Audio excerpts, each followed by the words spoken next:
Hello, and welcome to the realm of ideas is free to all, and it's real.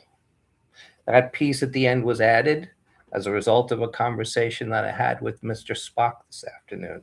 We actually kind of came right on the tail of a conversation I had had just a few minutes early at the Met with two of our good friends from the City College Architectural Group, City College Architectural School friends.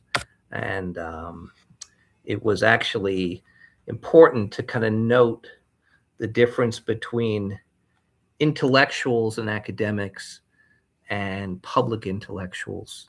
And I think, based on my conversation with Mr. Spock, it was very important that we understood the fact that there has become a real big difference between the indoctrination of young, uncritical minds who are not being taught how to be able to judge properly and kind of and exercise skepticism and kind of learn good judgment and the idea of what happens out in the real world.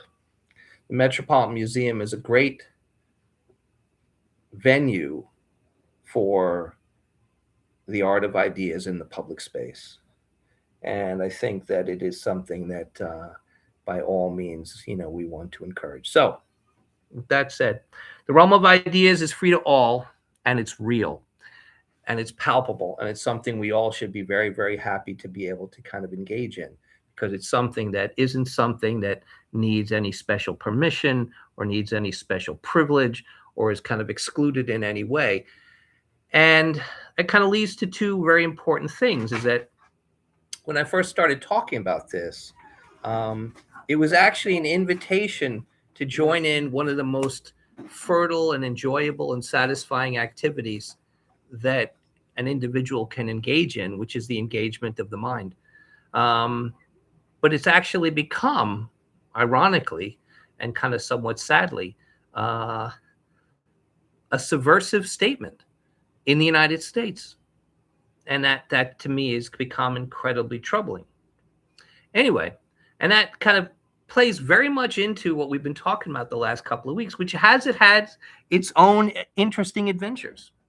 One of those adventures is the fact that we had a very, for us, our first significant loss of subscribers uh, as a result of kind of specific things that we spoke about.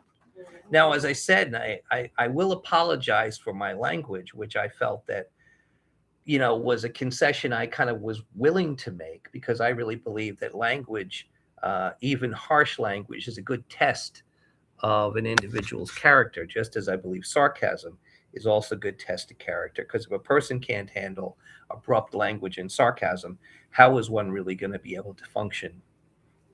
But with that said, one of the things that was interesting was the fact that, you know, we had a lot of people who left on account of what I believe was this topic, which I was interesting because Mr. Spock, yes, I do, was already kind of aware of that because he felt that this was a very topical subject. Now, I didn't see it that way because I look at that as it's kind of been tied to kind of the realm of ideas in terms of the work that Julie and I do and Panguil as well. But it was interesting.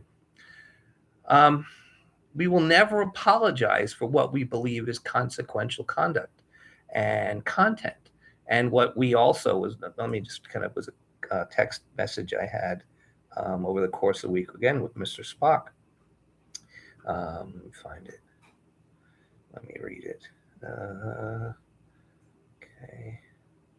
So was saying that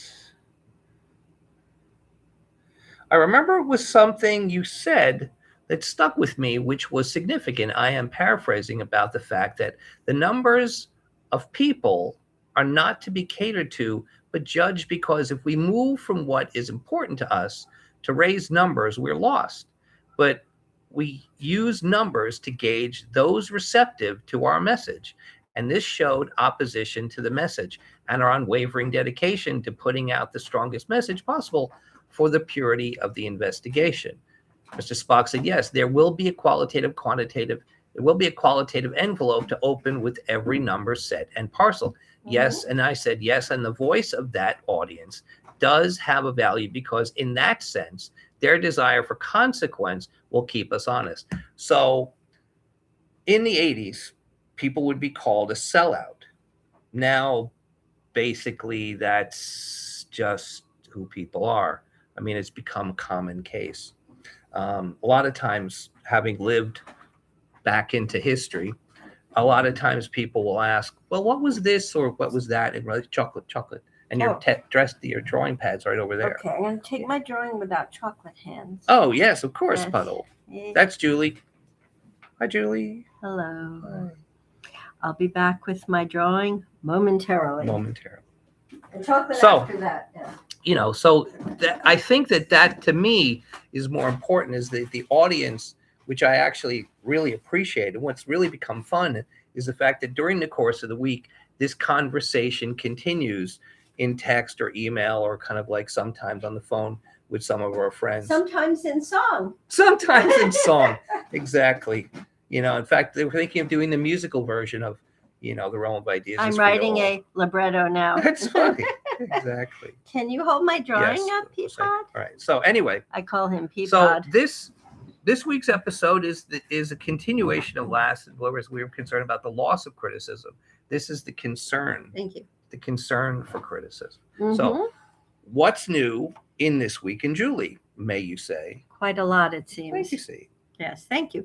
My co-founder Bruce here is holding up my drawing, which I did quite a lot of work on today at the Met, including drawing in this entire Chinese cloisonné Qing Dynasty rooster, which is an incense burner actually, and the vacant space here is a hollow under a removable wing. It's like something out of Sherlock Holmes, a removable wing. It would kind of be if we were standing there and suddenly half of our clavicle was just lifted off and inside was a smoldering incense furnace. I've done that. He has. So if you zoom in close, if you can, and that's good. And you can see I've added quite a bit of dramatic import to the rooster itself with an arrogant thrown back head. I ruffled up the feathers, which of course are not ruffled in any way, in the very intricate, time-consuming process of cloisonné, which, if anyone knows, is melting down tiny little pieces of glass, little almost beads, and then putting the melted colored glass on a substrate, and the substrate is soldered metal wire on a base with little tiny compartments that are then filled in with the glass. It's an incredibly arduous, time-consuming process. And this piece is a marvel of Chinese engineering and the decorative arts, but also the functional arts. Mm-hmm. Yeah. So the title of this drawing, and you had a very, very good, keen analysis, is Nightfall of Grandwit-Loof. Grandwit-Loof is one of those marvelous Belgian words that we'll be saying for the rest of our lives because it's so much fun to say. Grandwit-Loof, which actually means white gold. In this case, the queen of white endives, which is the vegetable here, which goes through what I can only call a 2-year torture fest of human agricultural manipulation. So it is planted in the ground and sprouts an enormous tap root that goes all the way down and looks like a gnarled ogre from the Lord of the Rings. It's quite a marvel. I mean, it has an enormous amount of character, and it is, how should I say, a grasping, passionate, wanting vegetable. I mean, It will encase insects. It Hmm. will cut through stone. It's pretty powerful. And then it sprouts these enormous dark green leaves, which the farmers promptly behead a la French Revolutionary style.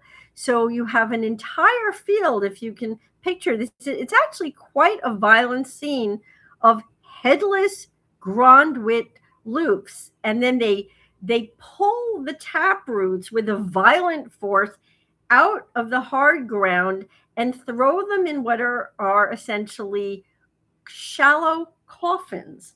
Then they wheel the coffins inside. I've got photos of the whole process. You won't really sleep the same way after seeing them, and line them up and put them to bed under blankets and metal sheeting, block out all of the sun for a year, and force them to grow again in total darkness, Interesting. starved of sun. Hmm. Without any chlorophyll, they cannot photosynthesize, and they come up white. I can't photosynthesize for other reasons, but That's why you're white. exactly. So, but in this case, you know, in my office at work, I have, you know, a series. I have a file folders, and one of my cabinets has basically been taken up with Maria's avocado pits because they're supposed to gestate in the dark, and then once they start to sprout, then you kind of, you know, plant them. So Maria has kind of like, I have this, one of my cabinets is actually taken up. Is it really? That's so with interesting. these avocado roots and these kind of shallow water kind of things. And it's got to be in the dark. So you are an avocado farmer. Oh, I am. I am Okay, actually an urban avocado farmer. But actually, yes. what I want to say I would love is you to point out your very so keen analysis today at dinner. when I was at the Met, you know, I Yes. was walking by one of my favorite pieces, and one of my favorite pieces had kind of somewhat been disemboweled, and kind of some of the pieces had been reassembled, and it reminded me a bit of what happens when you see the performers on the stage after a performance at the opera. And it kind of reminded me about the fact that here we had this very turgid relationship between these three divas who kind of become part of the nature of the society that we're living in. We have these three preening narcissists who all are kind of like able to, for a short period of time, come together to kind of create this brilliant performance, but at the same time are all basically hating each other and would kill each other if they could get away with it. So we have the one of the kind of preening, kind of like tenor, who's just kind of like arching the his rooster. who is the rooster, and kind of like trying to kind of like upstage everyone, but in fact he's trying to kind of be in the way, and his void that he has will actually become that which will kind of give light to the rise of that kind of artificial night, which artificial day. Well, yeah, This artificial is the day Nightwing, yes. that will kind of like be able to grow the endive. Now, the endive, Yes. which is this beautiful artificial reality, has actually become the result of what is a somewhat incredibly nefarious process of kind of desecration, almost like the castratis were. Yeah, that And the was fact a that great that analogy. was the case where men would actually dismember their bodies in Young order boys. to create, They were always that's right, young boys. would dismember their bodies so that in manhood they would have this incredibly unnatural artificial voice that could not be created in a natural way. And it had to be done before Right. they And hit puberty. the third character was Mhm. this individual who was in this this kind of legacy costume that had been passed down for generations, as if it was the recipient of several generations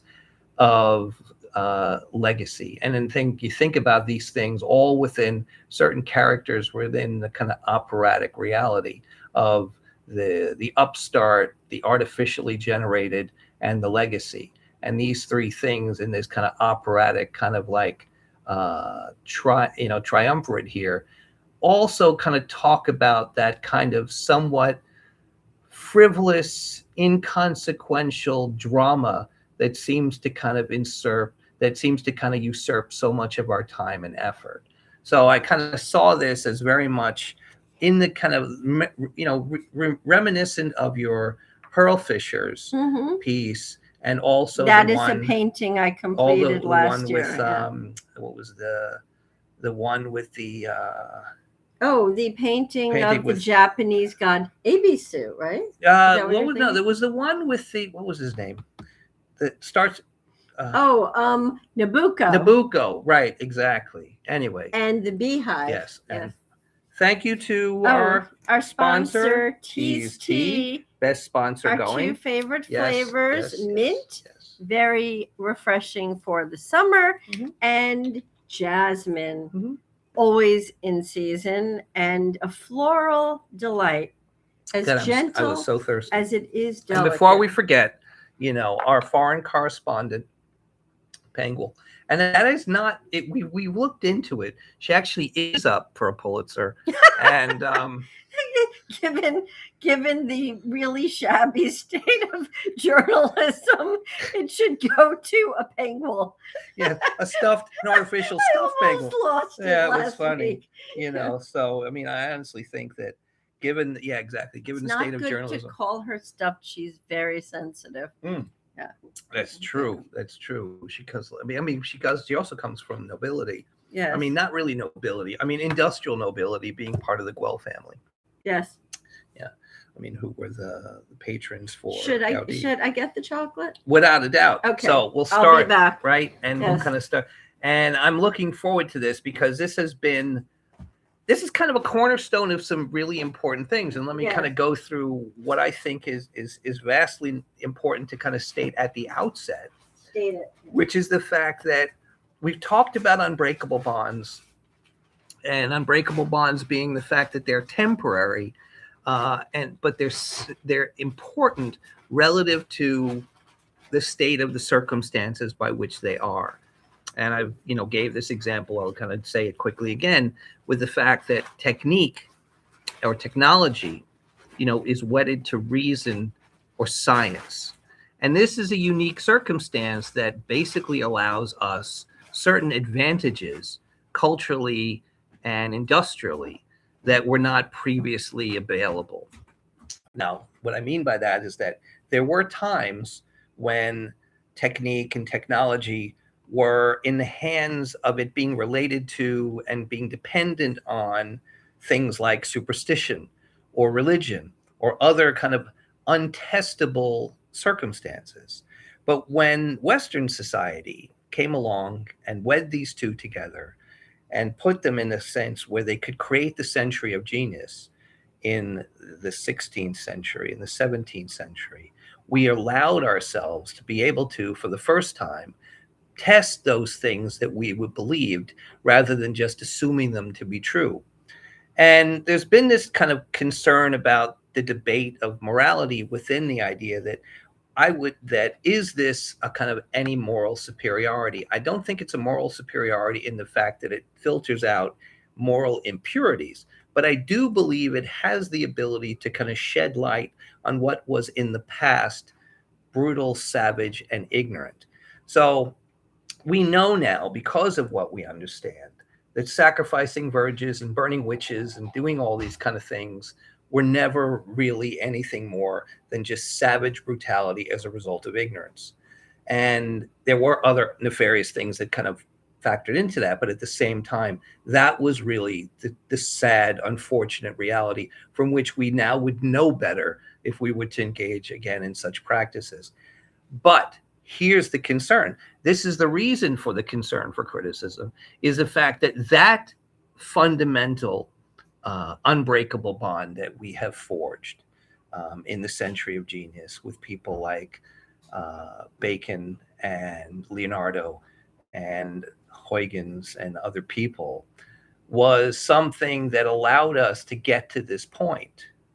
However, that doesn't mean that it's a given. I mean, one of the reasons why we kind of use Diderot and one of my drawings of Diderot on our last episode was because Diderot understood the incredible frailty, almost vanitas, of the idea of what could happen if indeed we lost sight of these fundamental principles, or if these things became dislodged. Now, you always will be able to change, just as we've changed before, from unbreakable bonds of less effectiveness to unbreakable bonds of more effectiveness. The problem is, and this is what we would call a kind of indictment of kind of society, is that knowing how the unbreakable bonds are treated can become an indictment of the society by the way in which they're neglected. So what I mean by that is, we have seen the desires to go back to unbreakable bonds, to dislodge the ones we have and reassemble in the forms of things that were less effective, more brutal, more savage, more ignorant. So as a result, that's basically the nature of this circumstance for the concern for criticism.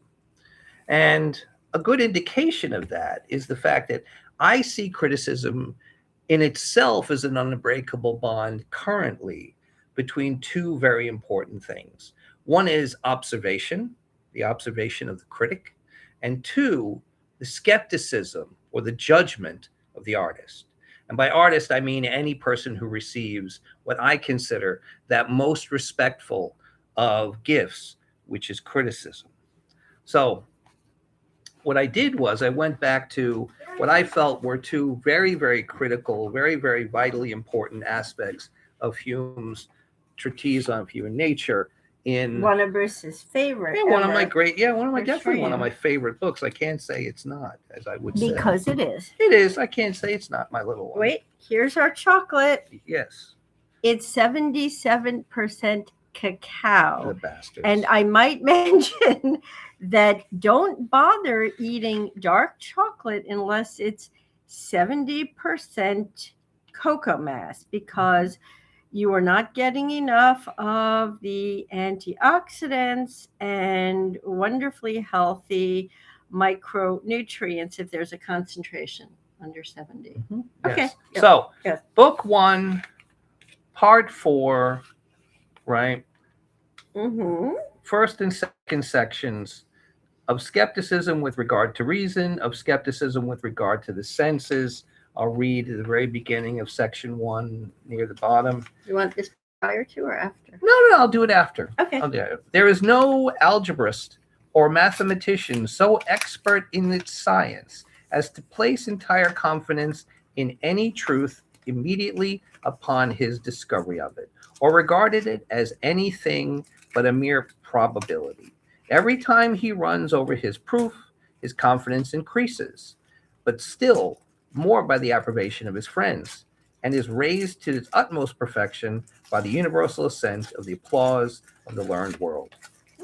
Now, 'tis evident that this gradual increase of assurance is nothing but the addition of new possibilities, and it's derived from the constant union of causes and effects, according to past experience and observation. So what happens is... You have such a beautiful reading voice. Thank you, Pete. Yes. What I think Hume is trying to say here in his project of skepticism is the fact that as you go, you know that as much as the fact that science and mathematics isn't really fallible, you are. So you understand that as time goes on and as you continue, you go from these probabilities to better understand that which is possibly your achievement. But it isn't assumed that mathematics is at fault, but that you have made that very likely error. So as a result, this idea of probability erodes with its skepticism. But at the same time, these two sections also balance that with the natural realities from which we come to understand things. So with that said, right, here we see this cornerstone, this vital aspect of criticism, and understand its vital nature in our juncture here as we understand the relevance and impact of science and its relationship to technology. Okay, so Shall with I that launch? long, Yeah. absolutely, Because we're already 24 minutes in. the bastards. This is great. very important when you eat dark chocolate, which is full of oxalates Mhm. that are not good for the kidneys, and anyone who gets any kidney stones, have dairy with it in equal or slightly more of a ratio, because it will bind to the calcium and take the oxalates right out of your system. Mhm. Okay, so hold that for me. Mhm. Have some. Mhm. Have some. Here.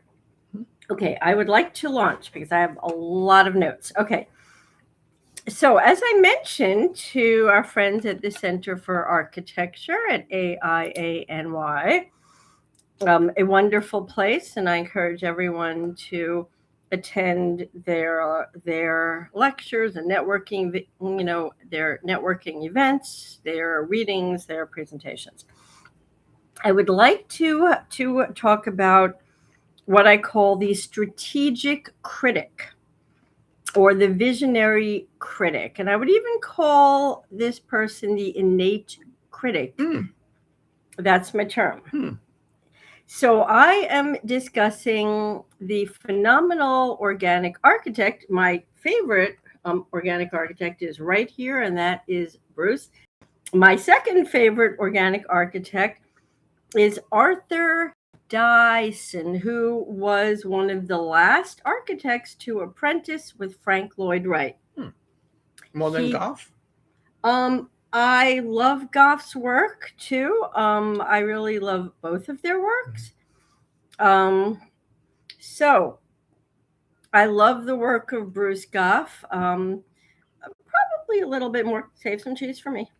Okay. I love the Manchego too. you. Have some. Anyway, P. so why is Arthur Dyson the perfect example of an organic architect? Because he said, and this is a quote from Arthur Dyson, "The philosophy that drives my work is rooted in principles that take the metaphor of the organic world." I mean, that's Sounds what like we something do. But it sounds like something that you've said and that I have said.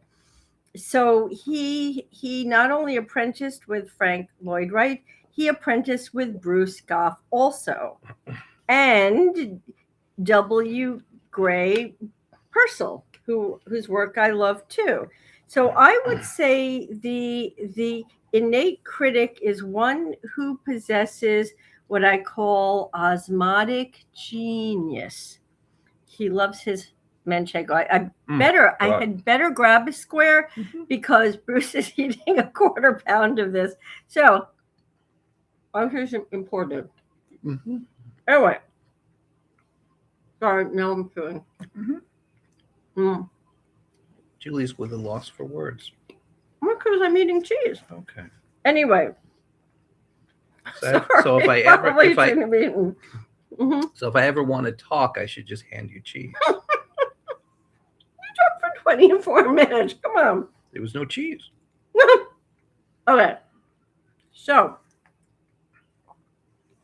when one is a critic, one does not have to ramp down on their adversaries. One does not have to begrudge or belittle those who don't espouse your particular ideologies. There is a way to be a critic, and this is the strategic or visionary critic, who actually shows by example, meaning the work they build and construct, their progressive attitude. He's literally eating all of the Manchego. No, they're cubes. Oh, I was getting somebody. Okay, grimace. sure. You just go ahead. So, what did Dyson criticize with his work? So, by his work, which is incredibly organic, and I will give a few beautiful examples. One of his most famous homes, and he did not just do, as most people think, residential work. He did civic work. He did churches, he did institutions, he did a library in an elementary school that feels like the inside of a termitary. But one of his most famous homes is the Creek House in Sanger, California. Now, a lot of the work he did is unfortunately in California, not a state I'm extremely fond of. He is from that state. He's probably the single best thing that state ever produced. But this phenomenal Wright did house. some beautiful houses in LA. Oh, yeah. Yeah, Yeah, the true. textile block houses are beautiful. Oh, yeah. I mean, there was work, but Mhm. but Wright wasn't from the state Oh, of no, I know, California, no. nor did he No, live but there. he took Anyway, advantage of an opportunity there. Yeah. Sure. So this house looks like a paper wasp nest Nice. that has fallen to the ground. It is full of stratified swooping eaves, roofs, and windows. And the windows are these enormous arching glass sails. It's just a marvel, with vaulted hive ceilings and a lot of elements of Frank Lloyd Wright's light screens, which are not used as windows or dividers. They are used in the banisters in the interior of the house, Mhm. which is a really bold move to have glass screens in the banisters, because that's not what one would think. Mhm. And there are a series, extremely importantly, and this was also in the elementary school library that Dyson did. But here, in a lot of his homes, is an element that most people, if they do, they don't do well. And he did extremely well. A series of cutouts in the walls, not randomized and not minor, major structural and enormous, that I liken to the ventilation shafts and air ducts and chimneys in a termitary, which are integral to a termite mound's bio-inspired air conditioning, pretty much, HVAC system. These circulate in these human homes, just like in a termitary, fresh air while expelling both heat and CO2 that are produced either by the colony of termites or in these homes by the humans. Mhm. Do you have some thoughts? No, I'm running out of ideas. We're out of ideas. Now, Completely. I will round up my discussion of Arthur Dyson with this. So how is he a critic, and how is he an incredibly effective strategic critic? Because the existence of the work he creates is a criticism of the inorganic, mechanistic, and generic architecture that is unfortunately rife in the world. There is a dishonesty in architectural expression that he's spoken of often as something that he hates almost more than anything else. Reasonable. Yeah. And what he has said is, and I'm paraphrasing, is he speaks with and gets to know his clients extremely well. He does not want to do anonymous architecture, which he feels is a pursuit that is inherently dishonest. Yeah, I would agree with that. I Yeah. think that you can have idiosyncratic, but at the same time, Cheese? dishonest. Done. Oh, no. Sorry, Pete. But I think that that's kind of the case, is that you can see this kind of dishonesty Mhm. at the same time that you see tremendous idiosyncratic activity, which is kind of more the neurotic nature of the architect. I have to than it get more is- cheese. Okay. So Plate? anyway, with that said, one of the other things that I think is important is the fact that you balance that skepticism against the judgment or observation. In fact, it's an important point, is that one of the things that I think passes in social media or in kind of the public realm, because one of the things that was kind of key to this understanding today is that, the academies have assumed the role of being the realm of ideas. But in fact, that's not really the case. And I kind of saw it myself, is that one of the things I was always incredibly wary of when dealing with students was and how ignorant and incredibly gullible and trusting they were, which was something you had a responsibility not to take advantage of. However, that almost seems as it's the norm now, in the fact that you have gone away from, the original sources, and you've just simply transplanted ideology.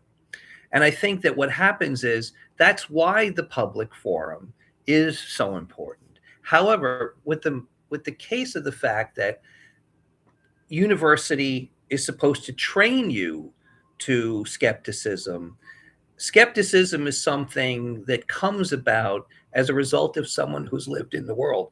If we go back to that phrase, if we go back to that passage where Whitehead talks about the fact that the young woman, the uneducated woman, is so much more a cultured entity than that of man because of the nature of her travel. She's come to understand and appreciate the reality in which she engages, as opposed to being just filled with this kind of inertial mass that holds one back. So, hi, P. Oh, thank you, P. Thank you, P. So I think I never love you more than when you bring me Manchego. So in that case, the combination of, this idea of social media becoming a purveyor of the realm of ideas, one of the things we have to be wary of is the fact that there isn't a kind of a training to as much as there's kind of an indoctrination into. So what I think is important to clarify is within the realm of criticism, in the critical process, right? The judgment is not the observation is not a judgment. Too many times I feel as if the critic feels as if in their passing judgment, they've kind of somehow demonstrated an understanding, which is not the case. The observation is a speculation. A judgment is worthless. If someone basically says, I feel that therefore there may be such, it is really up to the artist to take that and kind of understand its consequence. So as a result, we need to kind of be capable of understanding the value of skepticism and understand that as how it allows us to form our judgments. So that also was something that should have been the case in taking place within the realm of the academy. But again, that doesn't, because what happens is you're dissuaded from and discouraged from questioning. So you don't get a chance to develop, but you're more rewarded because of your kind of, ability to be obsequious and apologetic and blindly follow. Yep. Yes, go ahead. So I'd like to introduce a musical interlude at this juncture. It's the perfect time. What just came on WQXR is one of my favorite pieces of music by Leos Janáček, whom we both love a lot. This piece is called The Idyll for Strings. It's from 1878. It's in 5 movements. That's 5. As am I. Yes, as are you. I often think of you as a Janáček piece in 5 movements. But here is why it's important. I could be, actually. Here's why it's important. Sorry. Do not eat all of the manchego. Now I have to get him a side of jamon. Anyway, why is this piece so important? Because this piece to me embodies organic architecture in music. This piece is the avatar for organic architecture, and I would pair this with any work by Bruce Goff or Arthur Dyson or Frank Lloyd Wright. So why did Janáček write this? He was inspired to write The Idyll for Strings on an architectural tour of Ottingen, Bavaria, a place he had never been. And when he was traveling around looking at the structures, the civic structures, the homes, the layout of the town, more like small city, but this is the piece that he wrote. And if you listen to the Idol for Strings, you are traveling architecturally, you are sailing over the buildings, you have a bird's eye violin view of this town. You swoop down and you're inside the homes with an intricate view of life in this town. And then the entire scope and structure of this place is embodied in the music. It's just, it's the perfect thing. Anyway, I wanted to bring that up. So, yes. So tell me when I can talk about. No, go ahead. Okay. Yeah. So, I also want to bring up there is a Dyson house. It's not as well known, not as well photographed. It's called the Bishop Residence. It's in a place I've never heard of in Utah called St. George. It is literally a rattlesnake undulating serpentine dominant across a lithic landscape. It's a brilliant thing. It's not one of his more photographs. I'd like to jump, very importantly, because we are at 41. But wow, yes, this went so fast. Yes, but Puddle, this is very important. No, it is. This is the polar opposite of the visionary critic, of the innate critic, the unreliable critic. This is which is based on the principle of the unreliable narrator from literature, almost always in a murder mystery. Mm-hmm. So it is a device, but it's a very, very effective one. Mm-hmm. I should get him his own sheep in a fermentation shack. Mm-hmm.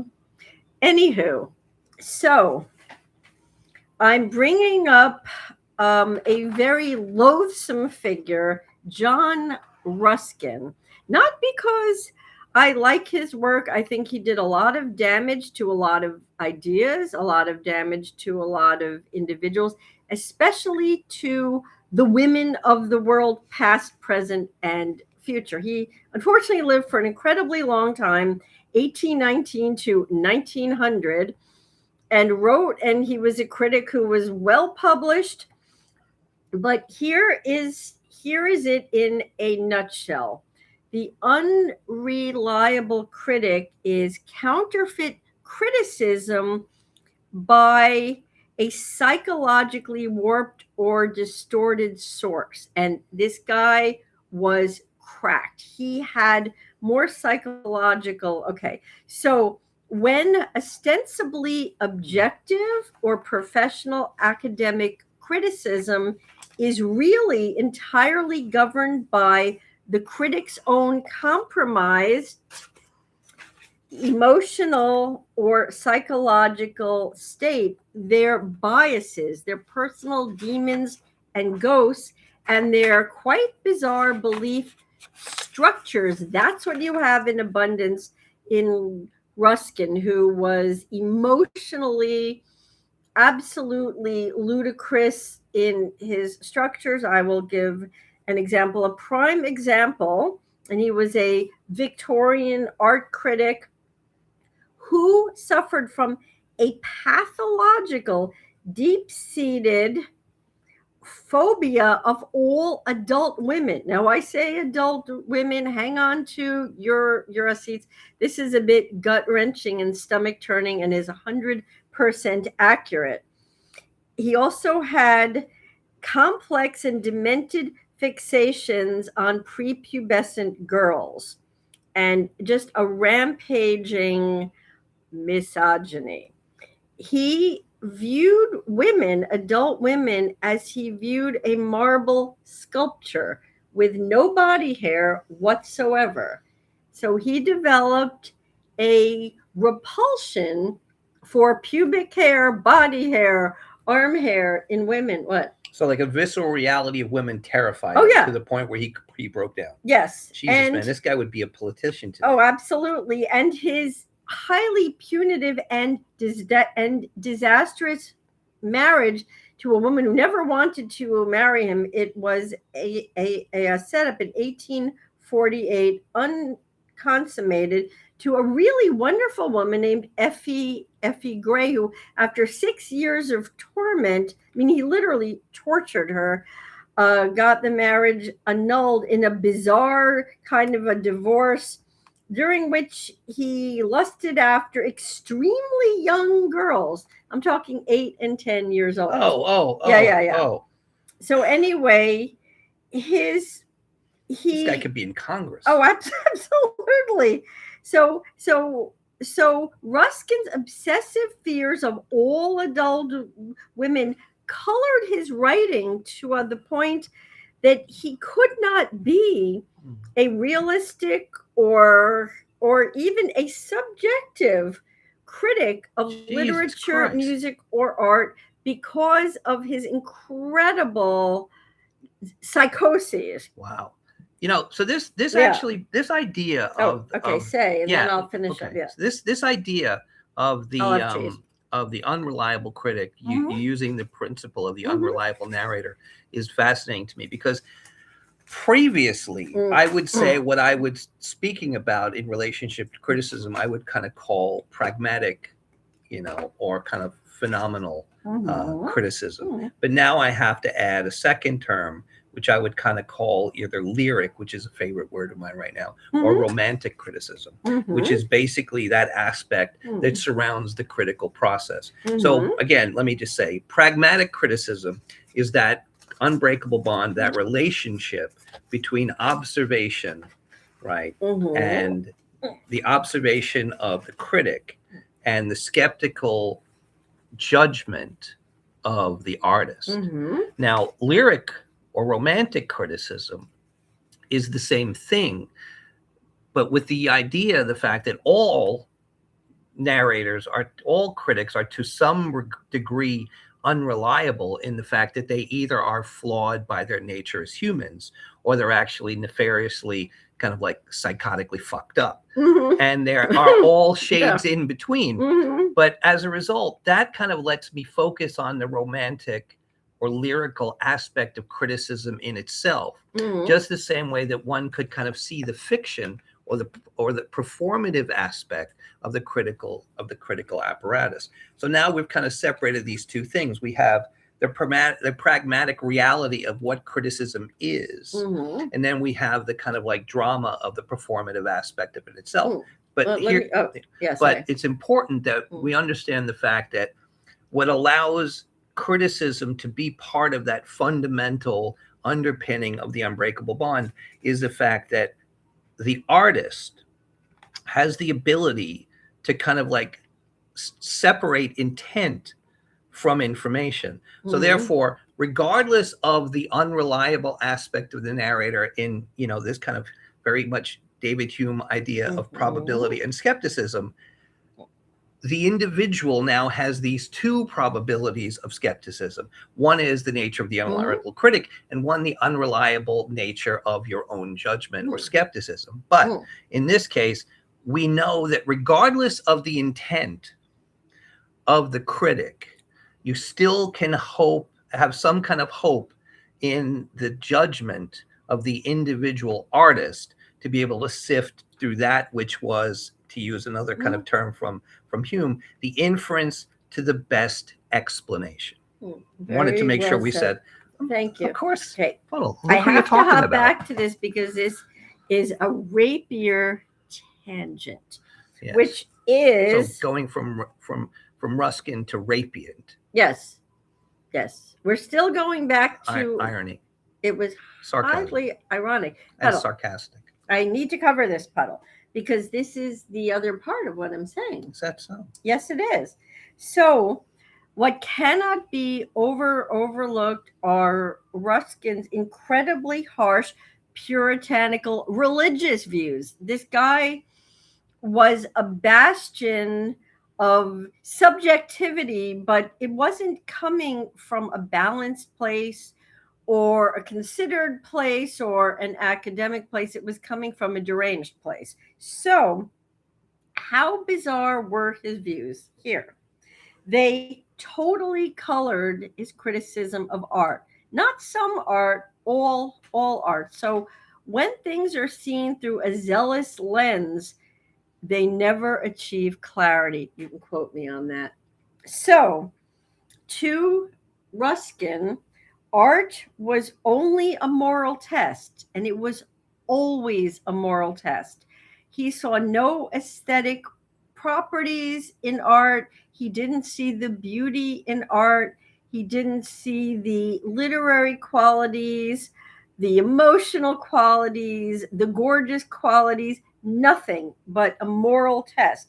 Everything to him was a test from God.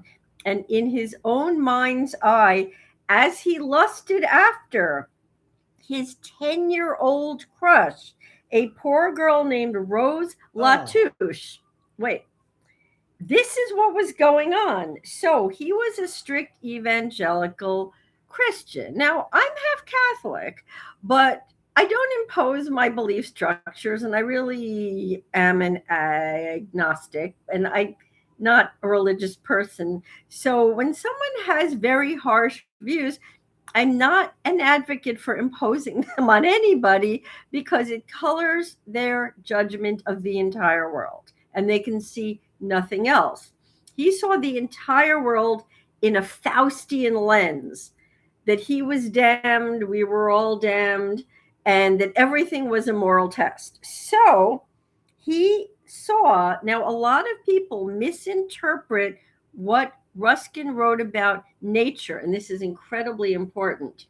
He was not an advocate for nature or the natural world because of its fascination, because of its structures, its processes, its beauty. He was an advocate because nature was only seen as the prism of God. Only. That's the only reason why he saw it that way. And he had a known repulsion for the sensual, the sensitive, the beautiful, the lyrical, and art was just a moral lesson, which is the polar opposite of the innate critic and the strategic critic. So that said, yeah. Okay. Oh no, Right. Buttle, this Yeah. is important. No, it was. It Yeah. was. It was. Yeah, I think that the piece that's important for me going back to this is the fact that the reason why the concern Cheers. exists. Thank you, Pete. The reason why the concern exists is because of the fact that things are under siege. We see more and more this idea where we're looking to unseat these very necessary aspects, which also comes up to the fact that this particular sequence has become, in the words of Mr. Spock, very topical. But in fact, it's topical, I think, in two ways. It's topical in the fact that it exists in the public realm at the same time that the public doesn't really understand the real pathology of why it exists in the public realm. That's a really good and they're being point. obstructive and what it actually means. For me, this is an integral aspect of the way in which I perform my activities in the world because of the need to appreciate and benefit from this unbreakable bond.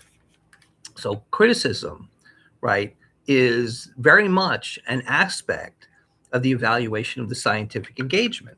So the reasonable engagement, the scientific engagement, all are based on this consequence.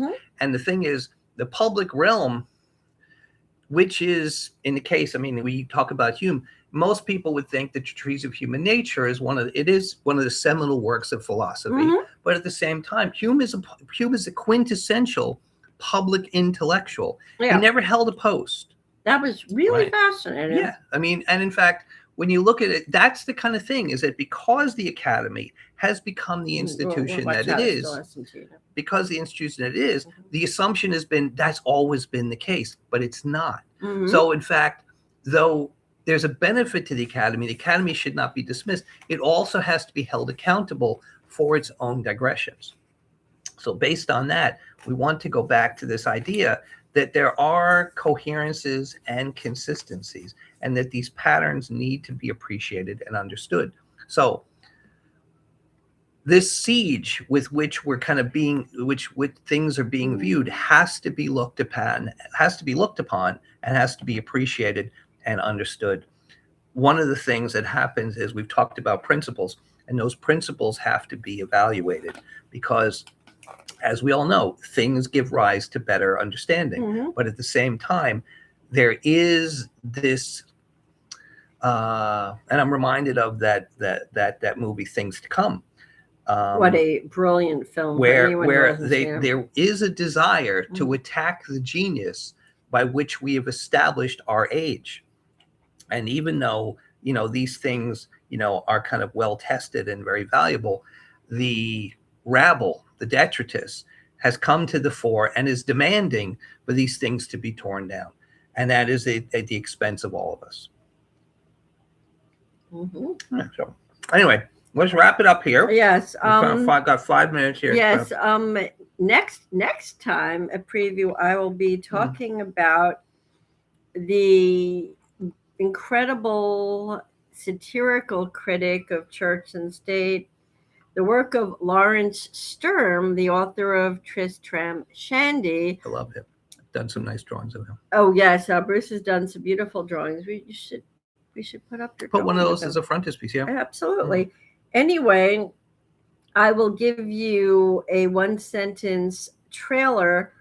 His ecclesiastical career, and he was an ordained minister, was permanently halted, imploded, and derailed by the church, whom he criticized in his writings, in his pamphlets, and they were not happy, and they torpedoed him. So, in a big way. One of the things, and again, I mean, Yes. I don't know where I stand on religion. I'm certainly Would you not like the religions? certainly not a believer in any of the kind of like quintessential kind of like, canonical religions. I kind of believe, No. I believe that they've had tremendous influence, but I find that I have watched them wax and wane through time and go from the point where they basically were the kind of like supporters and the buttresses of civilization Mhm. to the point where they became its destroyers. And currently, I look at the main religions that we have between, like I'd say, at least in the West, we have like Islam, we have Christianity, and we Mhm. have Judaism. And I kind of find that currently, I watch the decay and decadence and erosion of some of these institutions into kind of like murderous ideologies. And I find it incredibly Yeah. harmful.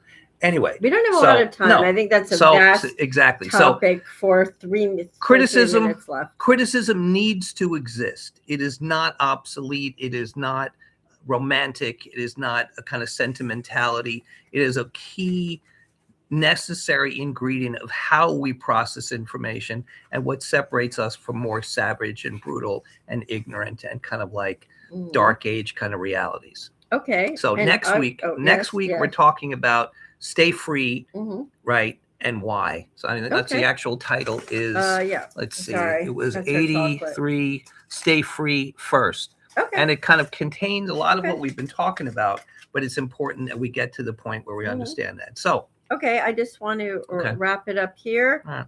with a really pointed and whimsical form of criticism that I will be talking about next, which is a segue. It are folk and fairy tales, which are incredible tools of societal satire and criticism. And I will be talking about yokai, the mysterious Japanese creatures of folklore and legend. oh, okay. Surprise! Was that one of the ones that came out of Tokyo Harbor and destroyed Tokyo Yes. with Godzilla? Yes, that's Godzilla. All right.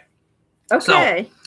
The realm of ideas is free to all, and it's the benefit of all for it to keep us that way and stay real with it. Precisely. Stay free.